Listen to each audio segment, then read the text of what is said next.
The moment Samuel Sawyer set his jaw and took Inez Langley's hand in front of every living soul in Copperhead Creek, the town stopped breathing.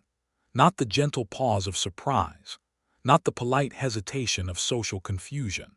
The air itself seized, as though the Arizona Territory had decided to hold its very lungs still and witness whether a man could truly detonate 20 years of unspoken order with a single, deliberate gesture. Reverend Hollis dropped his Bible. Margaret Price, who ran the millinery and considered herself the moral compass of the entire county, pressed her gloved hand so hard against her mouth that her teeth cut into her lip. Old Pete Calhoun, who had not been sober at a public gathering since 1871, set down his whiskey glass with such careful precision that it barely made a sound. Because Samuel Sawyer was not just any young man choosing a woman. Samuel Sawyer was the only son of Elias Sawyer, the man who owned every worthwhile inch of copper-bearing rock beneath Copperhead Creek. The man whose mine employed 230 workers. The man who paid the sheriff's salary, funded the church roof, and held every mortgage note in the county in a fireproof box in his study. Elias Sawyer was Copperhead Creek, and everyone who lived there knew it, accepted it, and ordered their lives accordingly. And Inez Langley was the washwoman's daughter. She stood in the dust of Main Street in a dress that had been washed so many times the blue had faded to the color of winter sky, her dark hair pinned with a tortoiseshell comb that had belonged to her mother, her chin lifted at an angle that dared the whole world to say something about the hand that was pressed warmly, firmly, unmistakably inside Samuel's. Her brown eyes were steady. Her breathing was controlled. But beneath her collarbone, her heart was detonating in a rhythm she did not entirely trust. Elias Sawyer stood on the steps of the mine office across the street. He had gone absolutely, catastrophically still. And Samuel did not look at his father. He looked only at Inez. His gray eyes were the color of storm clouds rolling in off the mesa, and there was something in them that Inez had been afraid to name for the better part of 2 years. Something she had told herself was impossible. Something the town had whispered about in the way towns do when they sense a forbidden thing taking root, half fascinated, half horrified, fully unable to stop watching. "Samuel," she said quietly so that only he could hear, "your father is going to stop this." "Let him try," Samuel said. That was when Elias Sawyer descended the steps. And the whole long, beautiful, terrible story of how they had arrived at this moment began to unspool in Inez's mind like thread from a spool, dropped on a washroom floor, fast, tangled, impossible to stop. It had begun 2 years earlier in the summer of 1882, when the Arizona heat was a living thing that pressed against the skin like a flat iron held 1 inch too close. Inez Langley was 22 years old, and she had been doing laundry since she was old enough to carry a bucket without tipping it. Her mother, Rosa Langley, was the best washwoman in Copperhead Creek, possibly in the entire territory, and she had built a small, fiercely maintained business from nothing more than strong hands, a copper boiler, 2 wooden wash tubs, and a reputation for returning shirts cleaner than the day they were purchased. Rosa washed for miners, merchants, the hotel, and the school teacher. She washed for anyone who could pay, and she kept her books in a small ledger she guarded as carefully as scripture. They lived in a 2-room adobe house at the southern edge of town, where the road tapered off toward the dry creek bed that had given the settlement its aspirational name. The house was clean, fiercely so, and had a small garden where Rosa grew chilies and tomatoes, and 1 stubborn rose bush that bloomed every April in defiance of all reasonable expectation. Inez's father, James Langley, had been a good man with a bad habit. He had worked in the Sawyer mine for 6 years before a collapse in Tunnel 4 took his left arm and most of his confidence. He had drunk himself gentle and then drunk himself gone, dying of liver failure in the spring of 1879 when Inez was 19 and not yet finished needing him. Rosa had not spoken bitterly about James after his death. She had simply picked up an extra contract and kept moving. That was what Rosa did. She moved forward. Inez had her mother's practicality and something else, something her mother sometimes looked at with a complicated mix of pride and worry, an interior life that ran deep and quiet and noticed everything. She read every book the town had available, which was not many, and traded letters with a schoolteacher in Tucson who sent her periodicals from the East. She knew more about geology than most of the men working the mine, having read the pamphlets that occasionally found their way through the general store.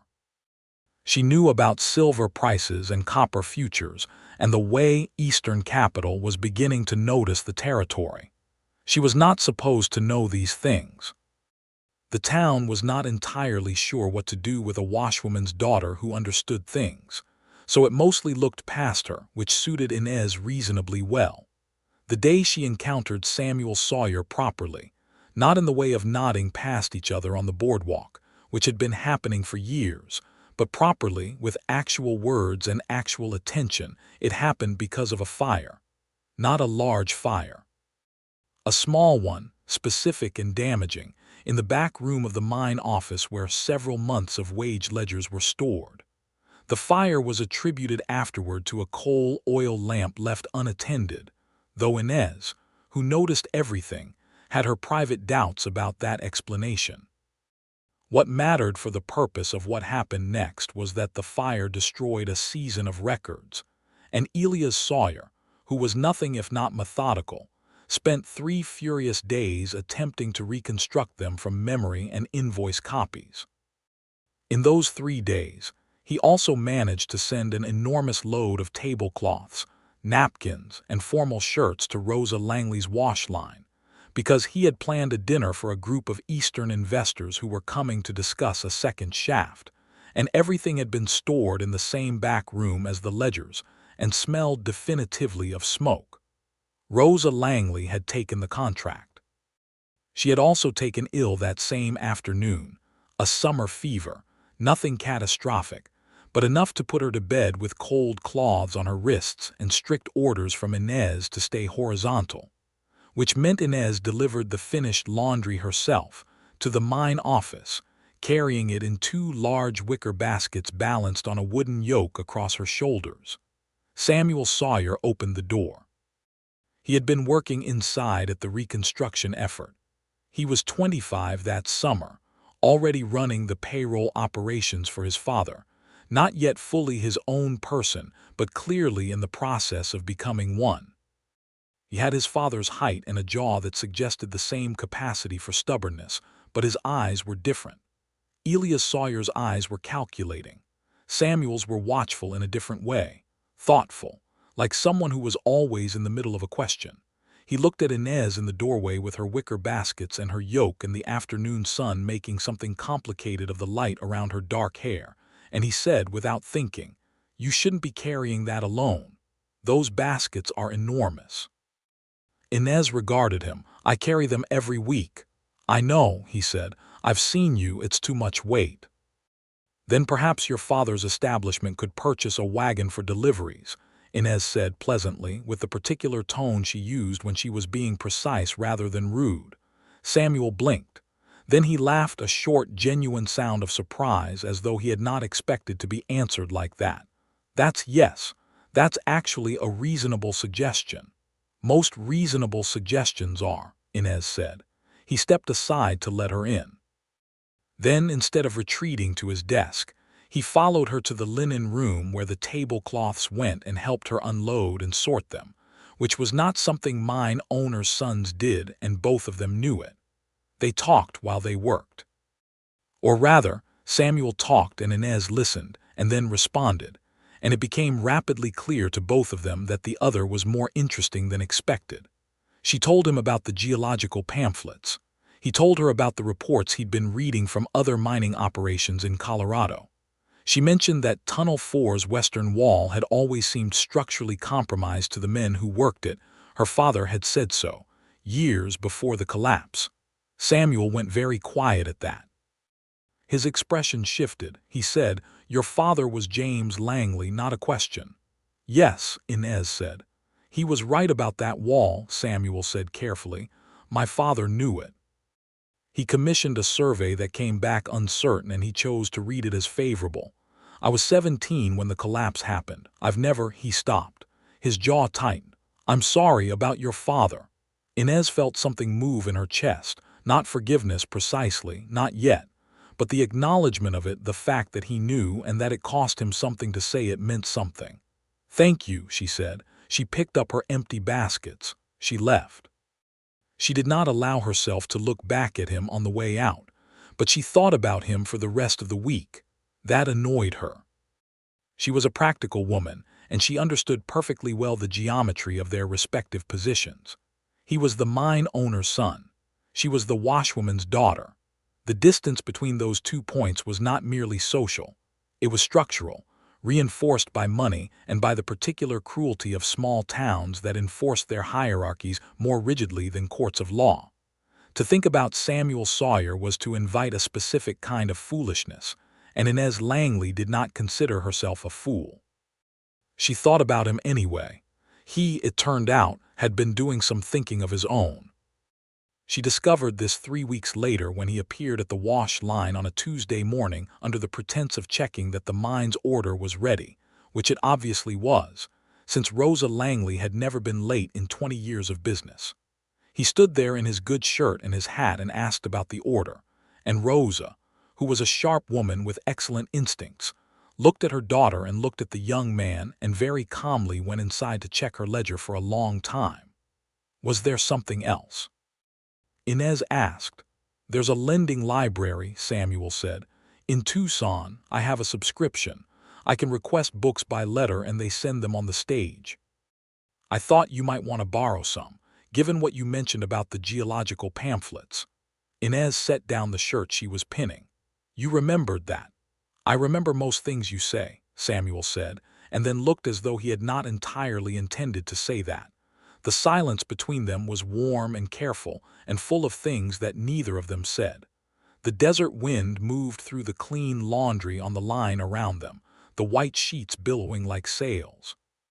I'll accept the loan of a book, Inez said finally, one at a time. Of course, Samuel said. He came back the following Tuesday with a book on structural geology. He borrowed it back 2 weeks later and brought a volume on the history of silver mining in Nevada. Each exchange took longer than the one before. Each conversation went deeper, ranged wider, discovered new territories of shared humor and disagreement, and the particular pleasure of a mind meeting another mind that is capable of genuine resistance. Rosa watched. She said nothing directly. But one evening she sat at the kitchen table with her hands wrapped around a tin cup of coffee and said, without looking up, "The world is not always kind to love it does not expect." Inez said, "I know, Mama." "He seems like a decent young man," Rosa said, "which makes it more complicated, not less." Inez understood exactly what her mother meant. By October of that year, the whole thing had grown past the comfortable fiction of borrowed books. They had begun meeting, by unspoken agreement, at the edge of the dry creek bed on Sunday afternoons when the light was long and golden, and the heat had gentled to something merely warm. They sat on flat rocks and argued about literature and economics, and the future of the territory, and sometimes just looked at the mountains and were quiet together in a way that felt, to Inez, more intimate than most people's loudest declarations. Samuel told her things he did not tell anyone else. He told her that he had wanted to study engineering at a proper Eastern college, but his father had called it unnecessary, saying a man who was going to run a mine needed to learn the mine, not a classroom.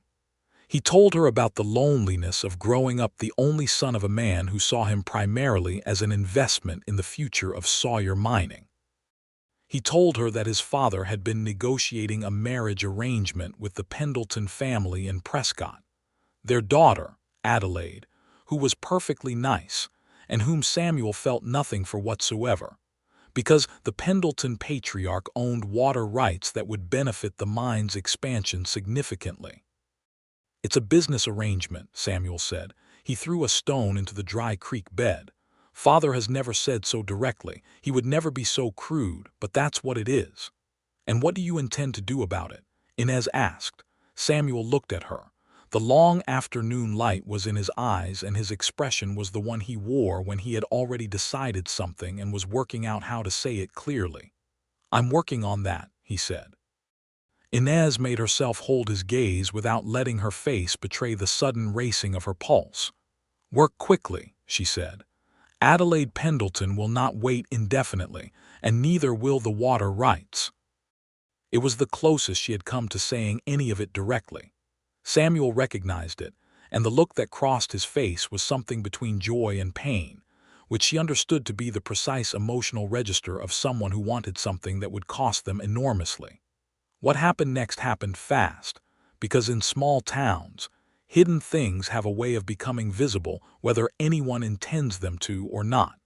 Margaret Price saw them at the creek bed one Sunday in November. Margaret Price told the minister's wife. The minister's wife told 3 women at the Wednesday prayer circle, in confidence, meaning in a confidence that would be held for approximately 48 hours before being distributed at full volume to the rest of the female population of Copperhead Creek. By the following weekend, the information had completed its circuit through the town's social network and arrived, with all the inevitability of a freight train, at the desk of Elias Sawyer. Elias summoned Samuel the same afternoon. Inez was not present for this conversation, but she knew it had happened because Samuel arrived at the wash line 2 days later with a set expression that had not been there before and a careful blankness in his eyes that told her someone had tried to build a wall inside him and had not entirely succeeded. "My father spoke to me," he said. "I assumed he would," Inez said. She was folding sheets. She kept folding. He was not angry exactly. He was measured. The way he gets when he has decided something and is simply informing you of what has been decided. Samuel paused. "He told me that a friendship between us was socially problematic. That his business arrangements depended on his family's reputation for a certain kind of alliance. That any continued," he stopped again, "any continued association with a washwoman's daughter would compromise the Sawyer name," Inez finished. "He didn't use those exact words, but that was the meaning." Samuel looked at her directly. "Yes." The sheet in Inez's hands was perfectly folded. She smoothed it once more anyway, needing something to do with her hands. The old familiar bitterness was there, the one she had carried since childhood, since understanding what her address and her mother's profession meant in terms of how the world would receive her. She had made peace with it mostly. But occasionally it surfaced with a new sharpness as though the wound had only appeared healed. "And what did you tell him?" she asked. "I told him I would think about it," Samuel said. That answer sat between them like a stone. Inez looked up at him. "That's an honest answer," she said carefully. "It's the honest answer because the honest answer to what I actually wanted to say would have started a war I'm not quite ready to fight.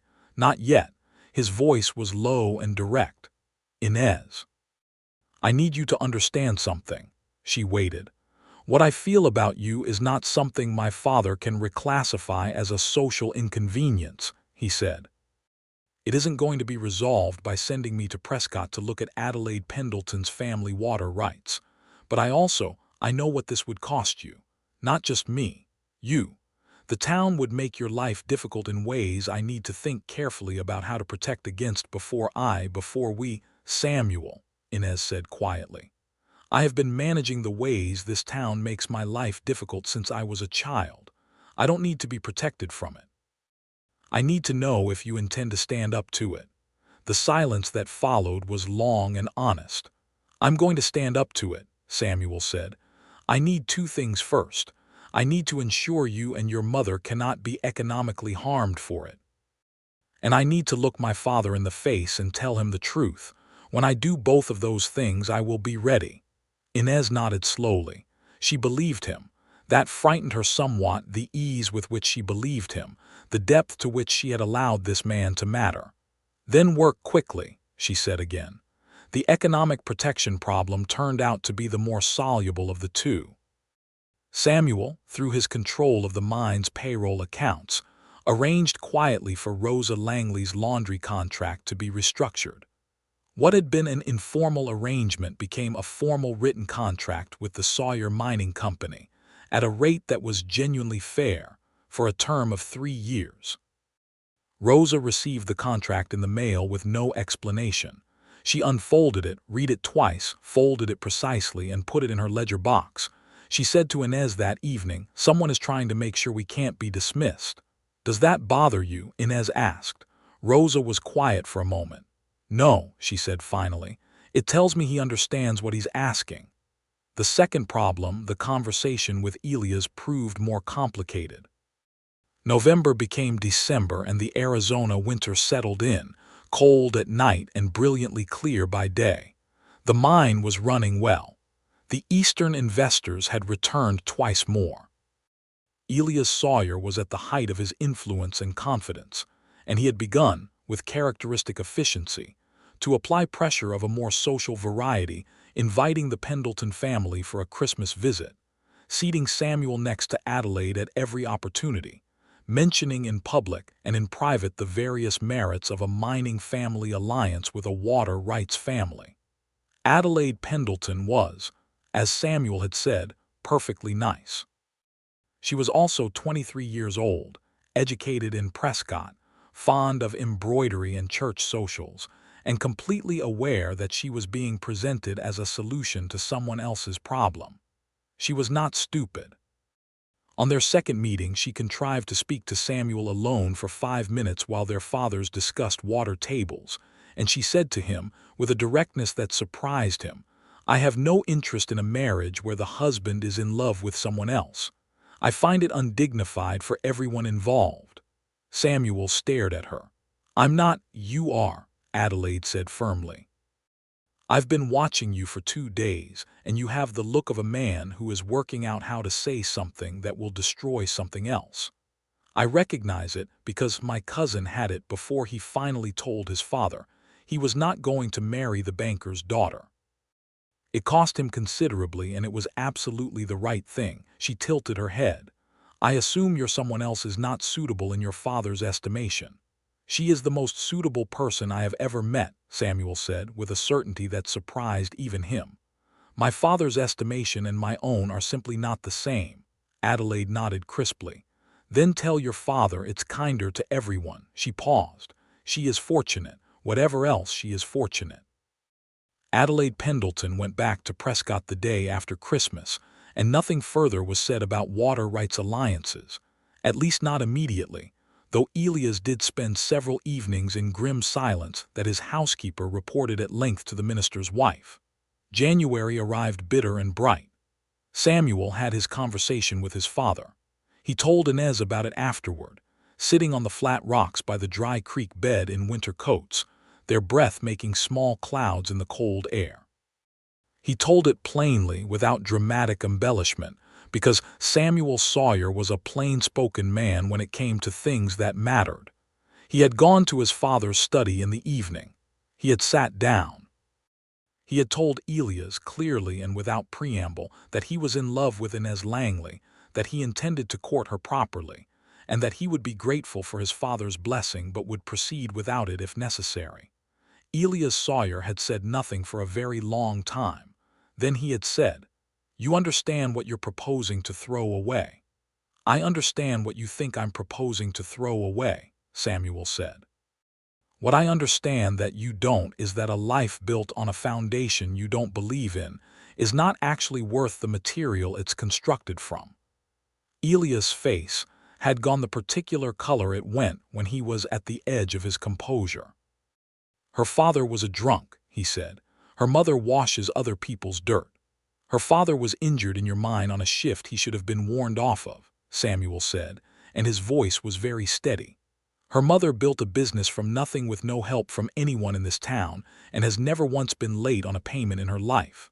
Those facts speak to character, father. Better character, if I'm being honest, than a lot of what I've watched this family conduct under the banner of good name." That had landed like a slap.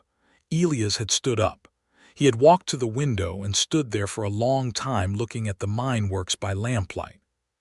"If you do this," Elias had said finally, "I will not pretend enthusiasm I don't feel. I'm not asking for pretend enthusiasm, Samuel said. I'm asking you to recognize that your son is a grown man making a considered decision and to treat it accordingly. Elias had not responded to that directly. He had simply said in the tone of a man choosing to table rather than conclude, "We'll see." That was a month ago, Samuel told Inez. He hasn't spoken of it since. He hasn't forbidden it. He hasn't endorsed it. He's in a holding pattern, deciding whether to come down on the side of his love for me or his ambition for the company. Inez had listened to all of this with her hands clasped in her lap and her face carefully composed. When he finished, she said, "He might come down on the wrong side." "He might," Samuel agreed. "I'm prepared for that." "Are you certain?" Inez asked. "Samuel, I want you to hear me clearly because this is important. I am not asking you to sacrifice your relationship with your father. I am not asking you to choose. I am simply—" She stopped, started again. "I know what I am in this town. I know what my mother is. I have spent my whole life being very clear-eyed about that. What I refuse to do is become the reason a good man destroys himself." Samuel reached across the space between them and took her hand. It was the first time he had done it, and the warmth of his grip in the cold air was so direct and certain that Inez's careful composure very nearly gave way entirely. "You would not be the reason I destroyed myself," he said quietly. "You would be the reason I finally built something real." She looked at their joined hands. She thought about practicality, about Rose's 3-year contract, about the architecture of risk, about everything she knew and everything she had taught herself not to want. Then she looked at him. "All right," she said. "Then we proceed." What followed was a courtship that Copperhead Creek observed with the fascinated horror of a town, watching a very slow, very deliberate earthquake. Samuel began calling at the Langley house on Sunday afternoons, formally, with appropriate notice, sitting in Rosa Langley's front room while Rosa occupied herself with mending in the corner and pretended not to listen to everything. He brought small things, a book, a sack of good coffee, once a packet of flower seeds because he had noticed Rosa's garden and asked what grew well in that corner of the yard. Rosa accepted the seeds with a face that revealed nothing and planted them in March. They came up marigolds, which she arranged in a jar on the kitchen table, and never said anything about them to anyone. The town, predictably, was not silent. Margaret Price delivered her verdict publicly and loudly at the general store one February morning in the presence of 6 other women and 3 men who happened to be buying provisions. "It is a disgrace. An absolute disgrace. That young man has had every advantage this community and his father's industry could provide, and he proposes to throw it all away on—" She paused for maximum effect. "A washwoman's girl." Martha Garfield, who ran the hotel laundry and had known Rosa Langley for 15 years, said with quiet precision, "The washwoman's girl, as you put it, is the most intelligent person in this town under the age of 40, Margaret, and you know it." This comment was not well received. The sheriff, a careful man named Dan Lowe who had worked for Elias Sawyer's interests for 12 years but was not without a conscience, came to see Samuel privately in February. He sat in the mine office with his hat in his hands and said, "I want you to know there's talk. Some of the men, particularly the ones closest to your father, are saying things that aren't kind. About the girl. I want you to know I'll keep order, but you should be aware of it." Samuel thanked him. He went home that evening and thought hard about what Inez had said about not becoming the reason a man destroyed himself, and then thought harder about what he intended to do about it. He went to see his father. Elias was in his study. He was looking at figures, which he was always doing. He looked up when Samuel came in, and his face arranged itself into the neutral expression that Samuel had learned to read as high alertness. "I want to speak to you about Inez Langley," Samuel said. "I assumed you might," Elias said. "I want to introduce her to you properly. At dinner. I want you to sit across a table from her and speak to her and form an opinion based on who she actually is, not on what her last name means to this town." Elias looked at him for a long moment. "And if my opinion doesn't change?" Then at least it will be an informed opinion, Samuel said. I'm asking for one evening, that's all. The silence stretched. Samuel did not fill it. Elias Sawyer looked down at his figures. Then he looked up again. Friday, he said. 8 o'clock. I will expect her to be punctual. The dinner was, by any honest accounting, one of the more interesting meals in the history of Copperhead Creek, though only 4 people were present for it, and only one of the 4 was destined to discuss it publicly.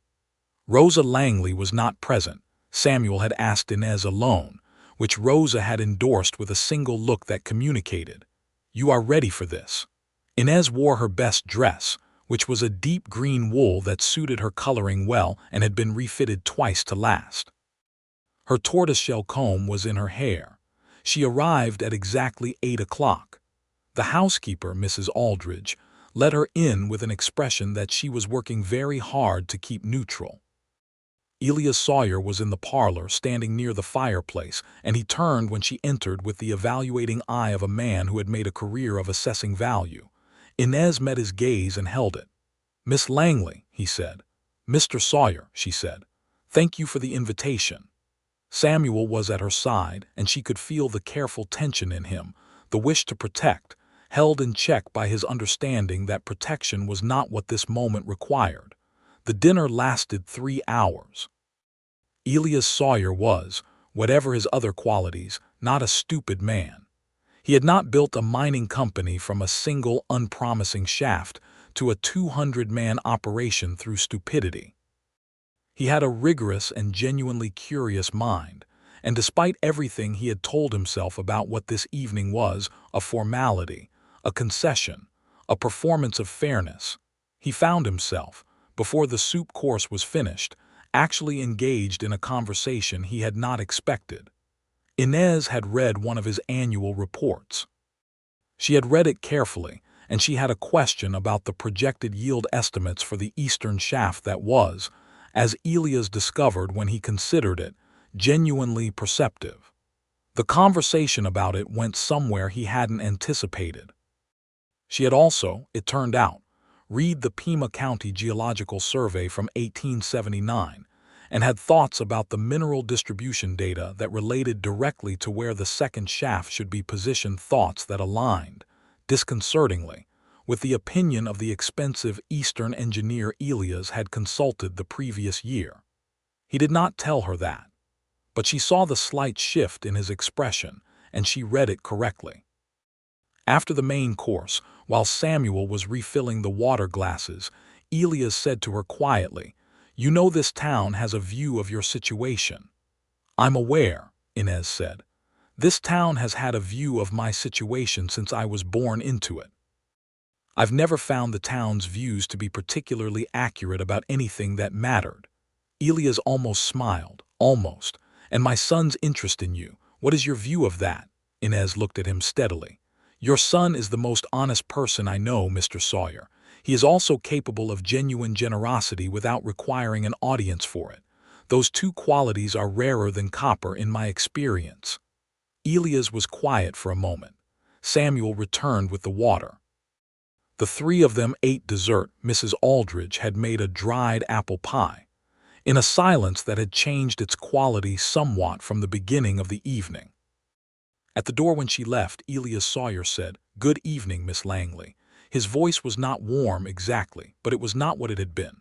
Outside in the cold night air, Samuel walked beside her toward the main road, and after a moment he said, "Well, Inez agreed. He didn't say a single negative thing. That's not nothing. For my father, that is actually—" "I know," Inez said. "I noticed." They walked in silence for a moment. The stars were extraordinary in the Arizona winter dark. The Milky Way laid across the sky like a spill of white salt. "Inez," Samuel said. She stopped walking and turned to face him. His expression was the one she had come to know best, open and certain, and asking something it already half knew the answer to. "I love you," he said, plainly, without ornamentation. "I have for a long time. I wanted you to hear me say it directly." The cold air and the starlight and the specific quality of the silence in the desert night all conspired together. Inez felt the last careful wall she had maintained around this particular piece of herself give way with the quiet inevitability of something that had been going to happen for a long time. "I know," she said. "I love you too. I have also been aware of this for some time." He laughed. She laughed.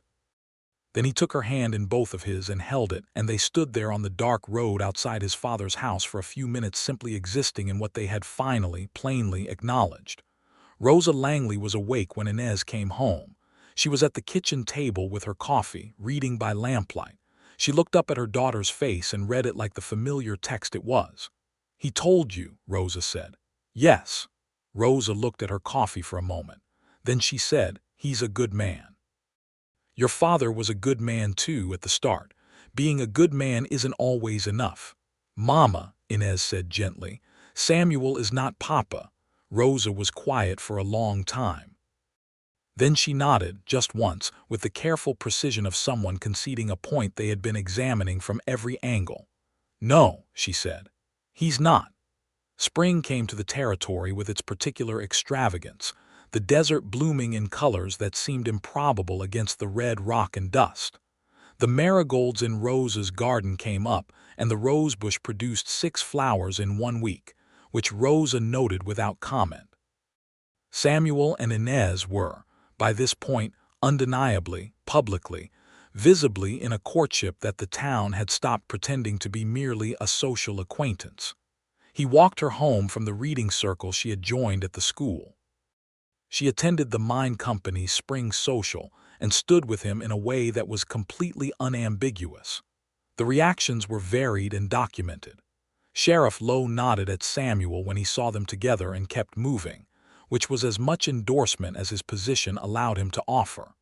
Martha Garfield made a point of speaking to Inez warmly, and at length when they met on the street, which was its own kind of flag planting. The minister, Reverend Hollies, who was a thoughtful man of genuine conscience, said to Samuel privately that he saw no theological objection whatsoever to a man loving a woman of any station, and that he considered certain members of his congregation to be considerably more occupied with social position than with the scripture they claimed to revere. Margaret Price organized a less formal response. 3 merchants, men who held their mortgages with Elias Sawyer, began making pointed comments about Rosa Langley's laundry service, suggesting that other arrangements might better suit their households. One of them canceled a contract. Rosa replaced the contract within a week by signing with the new hotel that had opened at the edge of town at a better rate. But the undercurrent was unpleasant, and Inez knew it. She also knew that there was something else happening, something she had not yet fully pieced together, but that she felt in the specific quality of certain looks she was getting from people close to Elias Sawyer. A calculation, a waiting, as though something was being planned. She found out what it was on a Wednesday in May. Samuel came to the wash line with the expression she had not seen since the conversation about his father's initial objection. Tight, working through something difficult. "My father has received a complaint," he said. Inez set down the shirt. "What kind of complaint?" "Signed by 9 property owners in the county, addressed to the county clerk, claiming that your mother's business is operating without proper licensure and has been for years." He met her eyes. "It's a false complaint. The license exists. I've verified it. But the process of investigating and responding will take several weeks, and in the meantime, the contract with the mine is the only one she can count on," Inez said. "Yes." Samuel's jaw was tight. "My father didn't sign the complaint, but 2 of the signatories are men who have been in his study 4 times this month.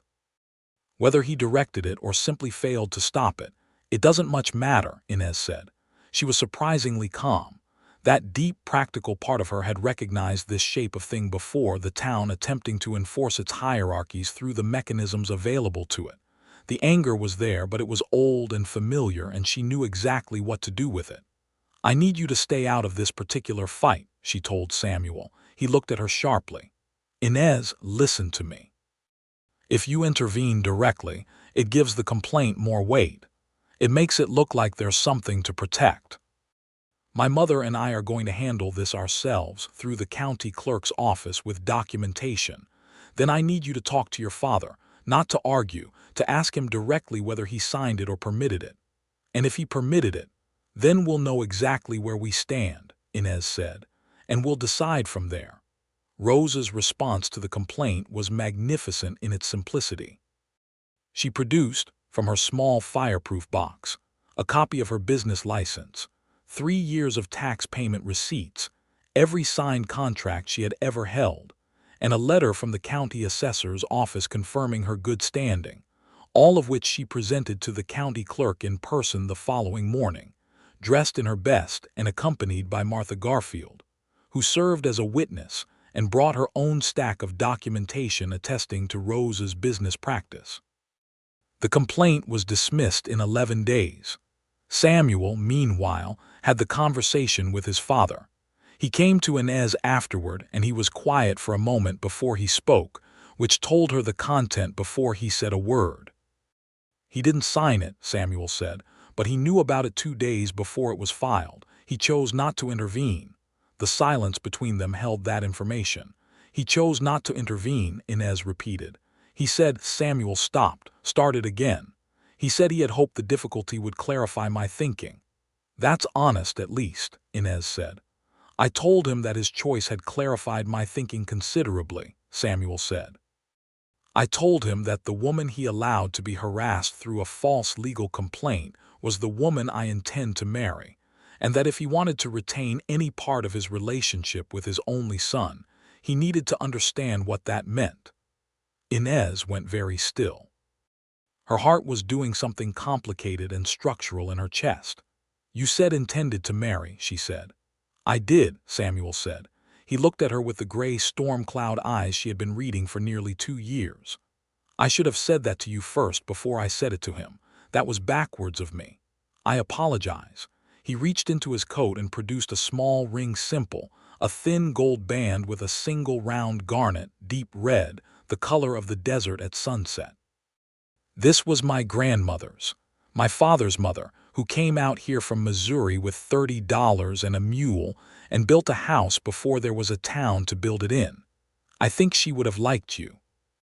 Inez looked at the ring. She looked at him.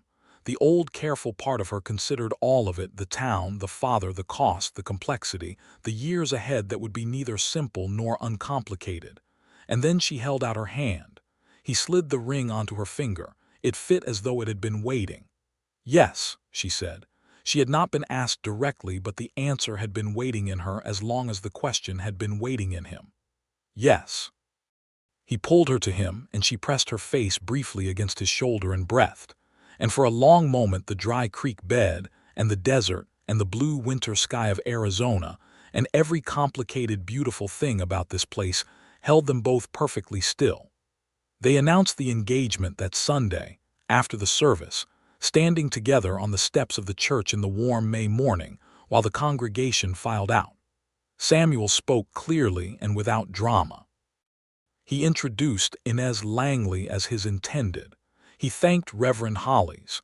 He stood with his hand holding hers and looked out at the faces of the town he had grown up in. That was the moment. That was the moment the town stopped breathing. Elias Sawyer was standing across the street on the steps of the mine office, because the mine office was where Elias spent most of his Sundays. It was his church, in all practical senses. He had come to the door, perhaps drawn by the sound of Samuel's voice carrying across the street. He stood there utterly still, a man confronting the architecture of a decision that was no longer his to make. Reverend Hollies had dropped his Bible, which he picked up quickly and pressed to his chest, as though trying to restart his own heart with it. Margaret Price's hand was at her mouth. Old Pete Calhoun's whiskey glass had been set down with the careful reverence of a man marking a historical moment, and into the breathing silence from across the street came Elias Sawyer. He descended the steps of the mine office. He crossed Main Street. He walked directly through the gathered congregation, which parted for him the way water parts for a stone, silently, inevitably, watching. He came to stand in front of his son and Inez Langley. The moment stretched to its absolute limit. Elias Sawyer looked at Inez. His face was the face of a man who had spent the last 3 months fighting an internal war and had, in this exact moment, arrived at a conclusion. He said, "Miss Langley." "Mr. Sawyer," Inez said. "I owe you an apology," he said. His voice was not loud, but it was clear. Everyone within 20 feet heard it. Several people within 30 feet heard it. For permitting a false complaint to proceed without intervening when it was within my power to stop it. That was dishonorable. The word dishonorable came out of Elias Sawyer's mouth with the particular weight of a man who had arranged his entire life around honor as he understood it, and who was now redefining the term in public. It cost him. Inez could see it cost him. "I appreciate that," she said. She did not offer false absolution. He hadn't earned that yet. But she did not refuse the apology either, because she was her mother's daughter and Rosa Langley had always said that accepting an honest apology honestly made was the beginning of something, not the end. Elias turned to Samuel. Something passed between them, the complex, layered current of fathers and sons, of ambitions and losses, and the recognition that love is sometimes the most disruptive and the most necessary thing a family contains. "Your grandmother's ring," Elias said, indicating Inez's hand. His voice was careful. "You chose that yourself." "Yes," Samuel said. Elias was quiet for a moment. Then he nodded. The nod was slow and real and cost him something considerable. "She would have said you chose well," he said. The town around them exhaled. Not with approval. Exactly, the town of Copperhead Creek was not a simple instrument of approval, and plenty of people present had feelings that were considerably more complicated than the moment's particular grace would resolve quickly. But the held breath released, and with it, the specific charge of catastrophe that had been crackling in the air since Samuel took Inez's hand. Margaret Price turned and walked away. "Some people did. Some things take longer." But Martha Garfield started to applaud quietly, and 3 other people joined her, and Reverend Hollis recovered his composure sufficiently to say, with genuine warmth, that he would be glad to speak with them both about the ceremony whenever they were ready. Rosa Langley was standing at the edge of the gathered crowd. She had come to the service but had positioned herself, as she always did, at a careful and practical remove from the center of social attention. She was looking at her daughter with the expression she wore when she had finished assessing something and arrived at a verdict. When Inez met her eyes, Rosa smiled, small, certain, full of the particular pride of a woman who has raised someone capable of standing in a public square and being exactly who they are. Inez felt her throat tighten. She blinked hard and held it. They were married in September, 6 months after the engagement, when the brutal summer heat had begun to soften toward the long golden afternoons of early fall. The ceremony was at the church, performed by Reverend Hollis, who gave a sermon about dignity and grace that was universally understood to be pointed in certain directions, and nobody who needed to hear it failed to do so. Rosa Langley wore a dress that Samuel had quietly arranged to be sent from Tucson, a fine gray silk that suited her complexion and her bearing, and that she accepted with the contained emotion of a woman who is determined not to weep in a dressmaker's fitting room and very nearly fails. She walked her daughter down the aisle of the church with her head high and her hands steady and her eyes bright in a way she would later, when asked, attribute entirely to the desert dust. Samuel stood at the front of the church and watched Inez walk toward him, and his face did that thing it did when he was looking at her, open and certain and fully present, without reservation or performance. He was wearing a good dark coat and his father's watch chain, and his grandmother's taste in rings was evidenced by the matching band he had made. He looked like himself. He looked like a man who was exactly where he intended to be. Elias Sawyer sat in the front row on the groom's side. He sat straight-backed and composed, and when the moment came to indicate his consent, he gave it clearly, with the voice of a man who has arrived at acceptance through a long road and intends to honor the arrival. He did not cry. He was not a man who cried. But when Samuel placed the ring on Inez's finger and Reverend Hollis pronounced them married, and Samuel kissed his bride in the warm September light coming through the church windows. Something in Elia's face shifted, a softening, a release, the relaxing of a grip held too long. He shook Samuel's hand outside the church. Then he turned to Inez and offered her his arm with a formal correctness that was, given everything, an extraordinary gesture. "Welcome to the family, Mrs. Sawyer," he said. It was the first time he had used that name for her. Inez took his arm and said, "Thank you, Mr. Sawyer," and they walked down the church steps together into the fall afternoon, and the town of Copperhead Creek watched it and knew that something had been permanently rearranged. The wedding celebration was held at the hotel, which Martha Garfield had insisted on organizing, in the large dining room with the windows open to the evening air, and the smell of the desert coming in cool and resinous. There was roast beef and cornbread, and 2 kinds of pie, and a fiddle player from the next town who knew enough waltzes to keep the floor moving for 3 hours. Rosa Langley danced. She had not danced in years, since before James died, and she danced that evening with the precision and pleasure of someone recovering something they had thought was lost. Elias Sawyer danced with her once, in the formal way of people who have not yet established the vocabulary of their new relationship, but are making the attempt. Rosa was gracious and precise about it.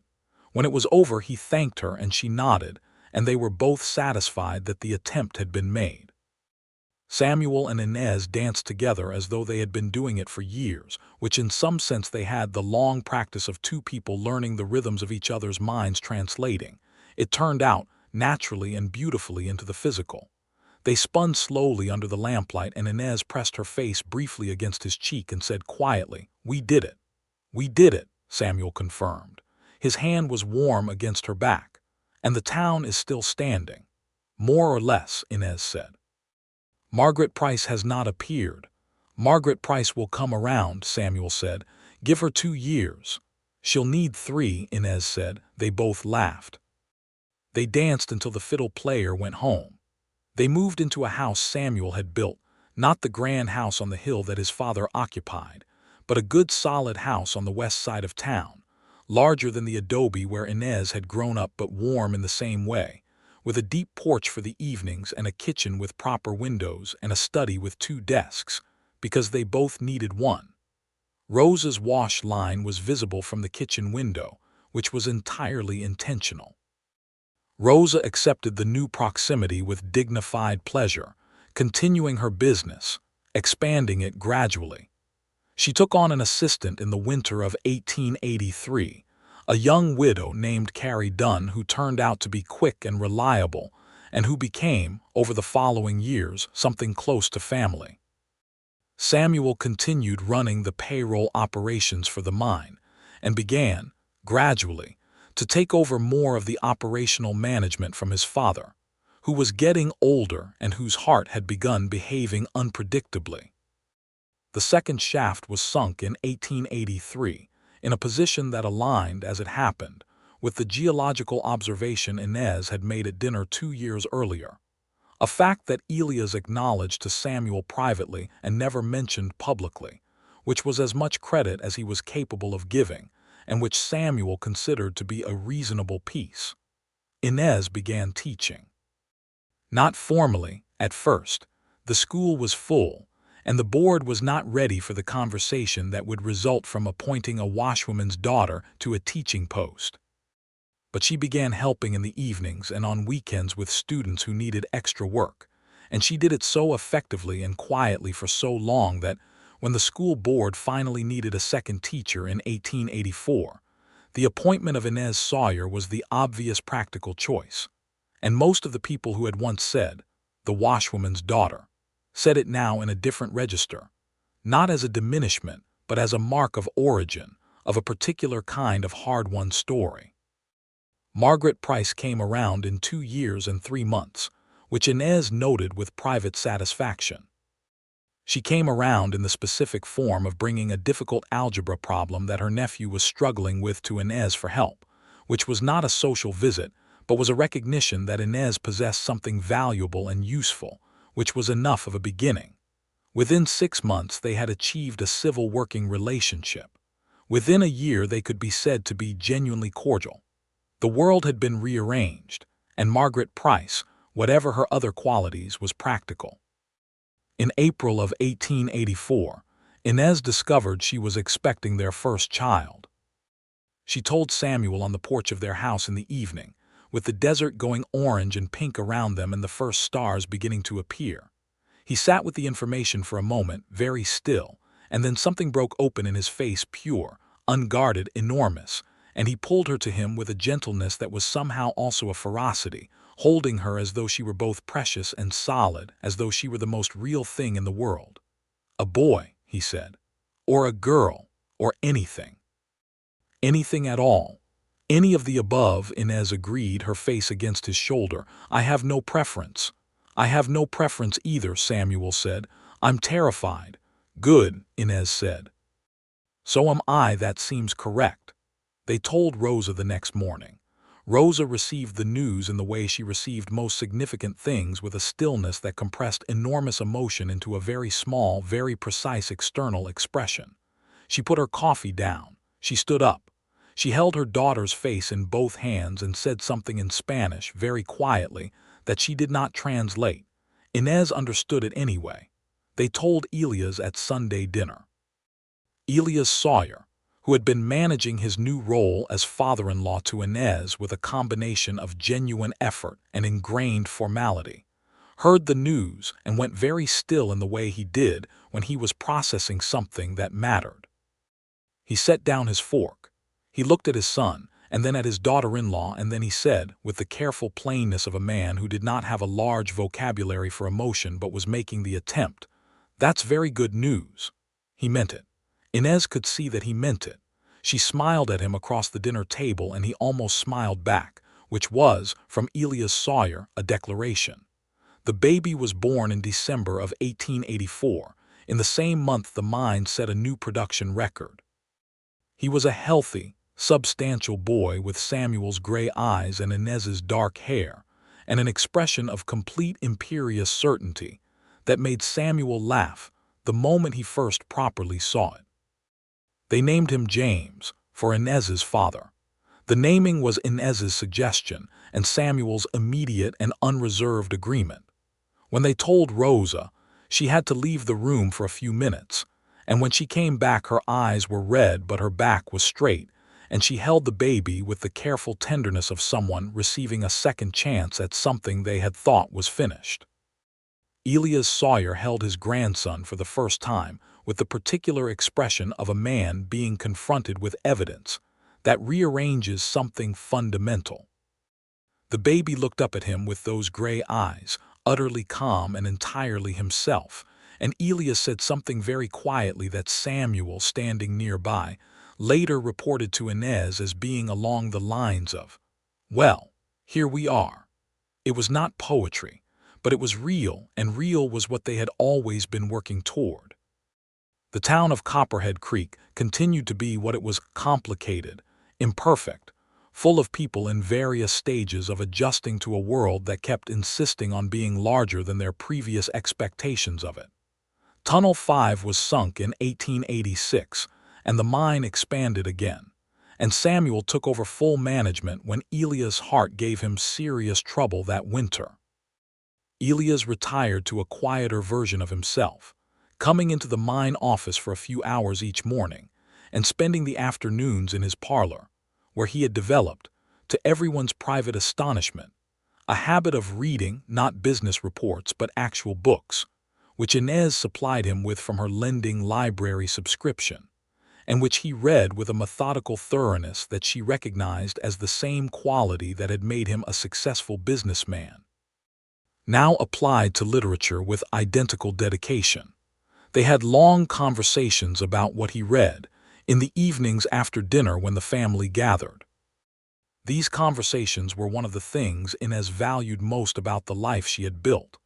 The way it had expanded not just horizontally, in breadth, but vertically, in depth, pulling in people she had not expected and building connections she had not anticipated. Sheriff Lowe retired in 1887, and his replacement was a younger man who had no debt to anyone's economic interest, which was an improvement. Carrie Dunn married a carpenter from the eastern part of the county, and Rosa attended the wedding and danced again. The school built a new classroom in 1888, and Inez taught an expanded curriculum and wrote a letter to the county school board about establishing a lending library as a permanent resource, which was eventually approved after the kind of bureaucratic delay that characterized such things. In the spring of 1887, Inez told Samuel about a second baby. This time she told him in the kitchen, early morning, while he was pouring coffee. He turned around and looked at her, and she watched the same enormous thing happen in his face as had happened the first time, undiminished by familiarity. "James is going to be insufferable about sharing," he said. "James will adapt," Inez said. "He's your son." "He's your son," Samuel said. "He has your capacity to absorb new information and reorganize accordingly." Inez smiled. "Then he'll be fine." The second baby arrived in October of 1887, a girl this time, with Inez's dark hair and her mother's particular steadiness of gaze, born in the early morning with the fall sky going pale gold outside the window. They named her Rosa for her grandmother. Rosa Langley, when presented with her namesake grandchild, sat in the rocking chair in the corner of the bedroom and held the baby for a very long time without saying anything, which was the fullest expression of feeling she had ever permitted herself, and which Inez understood completely. Elias Sawyer came to see the baby that evening. He sat with her for a few minutes, this small, complete new person, and his face was the face of a grandfather, which was something none of them had anticipated quite so much would suit him. He looked up from the baby and met Inez's eyes and said, "Rosa, that's right." "Yes," Inez said. He nodded in the way that meant he approved, and approval from Elias Sawyer had become, over the years, a currency worth having. Not because she required it, she had never required it, but because it was honest when it came.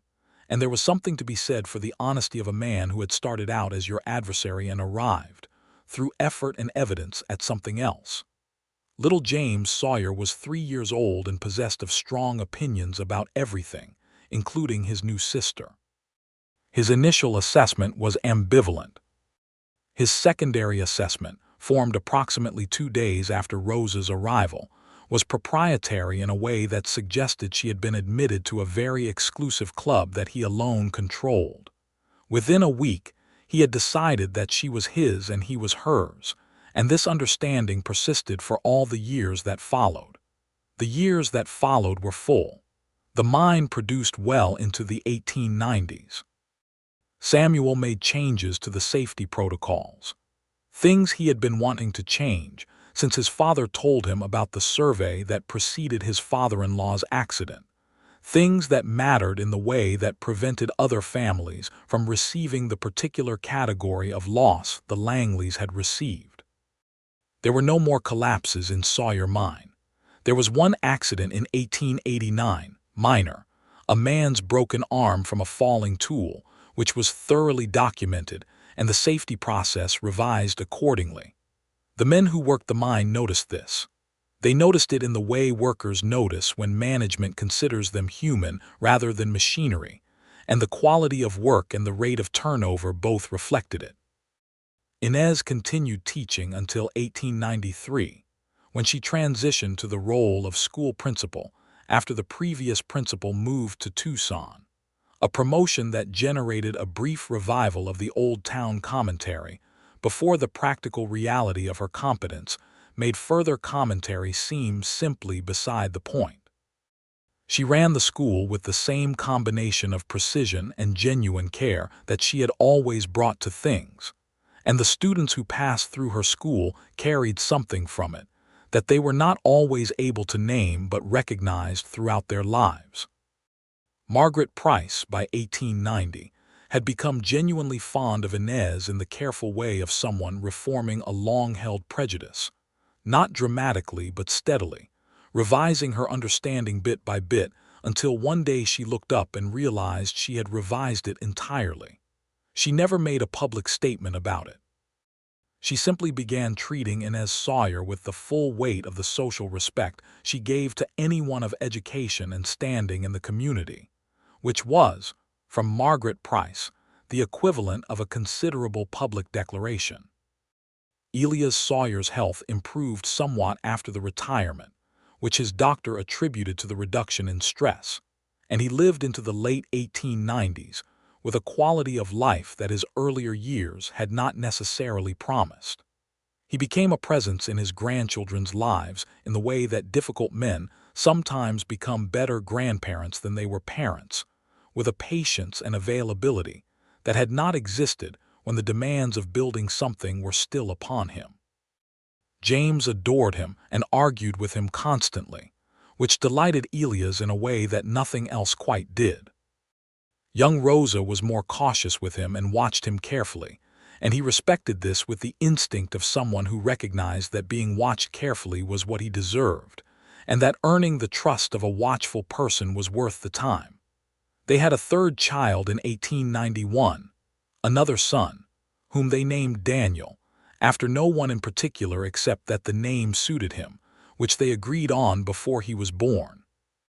Daniel arrived with Samuel's fairness and an expression of cheerful equanimity that characterized him for all his life. He was the easiest of the three children and the most sociable, moving through the world with a warmth that came from both parents and combined into something that was specifically his own. Rosa Langley lived to see all three grandchildren old enough to be fully themselves. She continued her laundry business until she was 62, when arthritis in her hands made the work too difficult, and she retired into a retirement funded by the quiet savings of 35 years of precise financial management and a generous monthly arrangement that Samuel had formalized years before without any discussion of it being charity. Because with Rosa Langley you did not discuss it as charity, you discussed it as what it was, a proper accounting of value rendered. She spent her retirement in the adobe house with the marigolds and the rosebush, and Carrie Dunn's visits and the grandchildren underfoot on the weekends, reading and cooking, and occasionally coming to sit in the back of Inez's classroom to observe, which she did with the quiet pride of someone watching a life that expanded further than they had known to hope for. The town of Copperhead Creek was never entirely what it should have been. Small towns are not. The injustices that had shaped Inez's childhood, the ones that had constrained her mother and dismissed her father, and told her in 100 large and small ways that she was less than the sum of her intelligence and character, those things did not vanish because one couple chose differently. They were slow to move, rooted in the particular stubbornness of communities that have decided on an order and mistaken it for nature. But they were not unmovable. In a town that watched the washwoman's daughter become a principal and a mother and a woman of full standing in its civic life, and watched the mine owner's son become a man whose employees trusted him with their actual lives, was a town that had received evidence. Evidence does its work slowly, but it does its work. By the time Copperhead Creek reached the turn of the century, it was measurably different from the town of 1882. Not transformed, not the sudden dramatic revision of a story with a simple ending, but genuinely different in the cumulative way of 1,000 small revisions. The children Inez taught grew up with a different set of examples than their parents had been given. The miners who worked under Samuel's management passed a different kind of expectation to their sons. The women who watched Rosa Langley build her business from nothing, and the women who watched Inez Langley build her school, understood something about what was possible that they had not understood before. One evening in the fall of 1899, 15 years after their marriage, Samuel and Inez sat on the porch of their house in the long golden light of an Arizona autumn, watching the last of the sunset work its way across the mesa. James was 17 and away at the college in Tucson that Elias Sawyer had once said was unnecessary, studying engineering with the same thoroughness and the same stubborn curiosity that characterized both his parents in different registers. Rosa was 12, reading in the parlor with her grandmother's precision and her father's laugh. Daniel was 8, somewhere in the yard doing something that involved considerable noise and no apparent cause for alarm. Samuel had his hand over Inez's on the arm of her porch chair, and neither of them had said anything for some time, which was one of the things about their life together that she valued most, the quality of the silence between them which had never been empty. "I was thinking about the creek bed," Samuel said finally. "Do you remember the first winter we sat out there?" "I remember every winter we sat out there," Inez said. "But yes, the first one particularly." "I was working out how to say something to you," Samuel said. "I had about 4 different versions of it and none of them seemed sufficient." "You never did say it with words," Inez said. "You said it with geological textbooks." "That's a fair description," Samuel acknowledged. He turned to look at her in the fading light. 15 years and 2 children had added something to both of them that youth by itself couldn't, a depth, a specificity, a knowing of each other that was nothing like the electric uncertainty of those first Sunday afternoons and everything like it at the same time. "Do you ever regret it?" She looked at him steadily. "No, do you?" "No," he said, simply and completely. "Never once." From inside the house, 8-year-old Daniel's noise resolved itself into the identifiable sound of something being dropped, and then picked up and then dropped again. Rosa's voice, 12 years old and already possessed of a tone that could stop a conversation at 50 paces, said through the open window, "Daniel, outside with that." "I'm trying," Daniel said. "Try outside," Rosa said. Inez and Samuel exchanged a look. He smiled, she smiled. The desert evening settled around them, the first stars appearing over the mesa, the smell of supper from the kitchen where the housekeeper was working, the sound of their house being what it was, full, warm, specific, real. 15 years, Samuel said. "And several geological textbooks," Inez said. He laughed. She leaned her head against his shoulder. His hand covered hers more firmly, and the evening continued around them, and the town of Copperhead Creek went about its complicated, imperfect, gradually changing life in the darkness below the mine works and the stars. And in the house on the west side of town, the lamp in the window burned steady and warm and visible for anyone who happened to be walking past. It burned that way for a long time. On the morning of their 20th anniversary, in September of 1904, Samuel surprised Inez by having arranged a dinner in the hotel, the same hotel where they had held their wedding celebration, now considerably expanded and considerably more elegant, with electric lighting installed the previous year, and a new dining room with proper tablecloths, which Rosa Langley's laundry business had for many years and now Carrie Dunn's continued to wash. He had arranged for James, now 20 years old and home from his first year working as an engineer's assistant in Tucson, to be present. He had arranged for Rosa, who was 15 and fierce and wonderful, and Daniel, who was 13 and perpetually cheerful, to be dressed in their best and seated at the table. He had arranged for Rosa Langley herself to be brought in Elia's old carriage, which the Sawyer household maintained, dressed in the gray silk dress that still fit and still suited her, still precise, still watching everything with the accuracy of a woman who had spent 50 years taking careful notes on the world. Elia's Sawyer, whose heart had finally given out its last in 1901, was not there except in the way that people who have shaped a life remain present in it, in the engineering textbooks that lined the study, in the garnet ring on Inez's finger, in the particular jaw that James had inherited with compound interest, in the quality of the business that Samuel now ran according to principles that were entirely his own. They sat at the long table in the hotel dining room, and the candles were lit, and the food was good, and Daniel told a story about something that had happened at school that made everyone laugh, and Rosa interrupted him twice to correct details, and James smiled at his mother with the gray eyes he had gotten from his father. And Rosa Langley sat at the end of the table and watched her family with the expression of a woman who has seen enough of the world to know what a remarkable thing it is when the right people find each other and refuse to let go. Samuel stood up near the end of the evening with his wine glass. They had real wine now, Tucson wine, not the terrible stuff from 1882, and looked at his wife across the table with 20 years of knowing her and being known by her in his face. "I want to say something," he said, "to this specific room of people." "Father," James said fondly, "you don't have to make a speech." "I'm aware," Samuel said. "I want to anyway." He looked at Inez. She looked back at him. The candlelight was doing something to the silver that had appeared in his hair, and the small lines at the corners of her eyes that she considered evidence of a life well examined. And the garnet ring on her finger was dark red in the candlelight like the desert at sunset, exactly as it had always been. 20 years ago, Samuel said, a town stopped breathing for a moment because two people made a choice that the town hadn't expected. The town, as it turns out, was wrong about what it could and couldn't survive. Turns out it survived just fine. He paused. "What I want to say is simply, I have spent 20 years being loved by the most honest person I have ever known. That is not a small thing.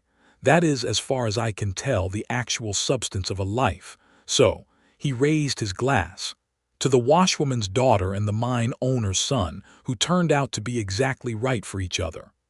Rosa Langley raised her glass first. Her eyes were bright and she did not leave the room this time. "To the washwoman's daughter," Rosa said, with the particular voice of a woman claiming a title back from everyone who had ever meant it as a diminishment and finding it, in her own mouth, to be the most precise and the most proud description imaginable. "And the mine owner's son," James said, with the grin of someone who knows a good story when he grew up inside one. "And the mine owner's son," Daniel agreed happily, not entirely sure why the moment was the size it was but fully willing to inhabit it. 15-year-old Rosa, who had her grandmother's precision and her father's eyes and her mother's refusal to let anyone tell her what she was worth, said nothing for a moment.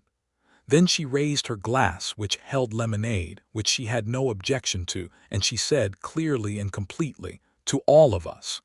They drank. Outside, the desert night was enormous and full of stars. The same stars that had been there in 1882 when two people sat on flat rocks by a dry creek bed and began the long, honest, necessary work of finding each other. The copper mine on the hill was dark at this hour, its great machinery resting until morning, and the town of Copperhead Creek lay spread below it in the dark, its lamplight windows making a small, determined constellation of their own against the territory's vast and indifferent sky. Inside the hotel dining room, the Sawyer family sat around their table in the candlelight and talked and laughed and refilled their glasses, and the evening went long past what any of them had intended, because that is what happens when people who love each other and have something real to celebrate find themselves together in a good room on a warm September night. Inez Sawyer looked around the table at her mother and her children and her husband and felt the full weight of it, not just the joy which was there, large and warm and undeniable, but the whole complicated architecture of how it had been built, the cost of it, the courage of it, the specific stubbornness required to stand in a public square and take someone's hand and say, in the plainest possible terms, that you were choosing who you were choosing, regardless of what a town expected or an industry required or a father feared. She caught Samuel's eye across the table. He was watching her in the way he watched her, attentive, present, certain. She smiled at him with the full weight of 20 years of being known. He smiled back with everything he had. And the night held them all, and the stars turned slowly over the territory, and the dry creek bed that had given the town its name lay quiet and silver in the moonlight outside the window. And in the morning the mine would start up again, and the school would open, and Rosa Langley's successor at the wash line would hang the first load of the day in the early sun, and Copperhead Creek would go on being what it was: imperfect, complicated, alive, changed in ways it was still learning to measure. But that was tomorrow. Tonight there was candlelight and wine, and the sound of James explaining something engineering-related that Daniel was pretending to understand, and Rosa correcting her younger brother's logic with fond ruthlessness. and Rosa Langley watching it all with the careful, bright eyes of a woman who has lived long enough and worked hard enough to sit at a table like this and know exactly what it means. And at the center of it, Samuel and Inez Sawyer, the mine owner's son and the washwoman's daughter, who had stood in a public street and taken each other's hand while a whole town held its breath and had not let go. They did not let go. Not that night. Not ever.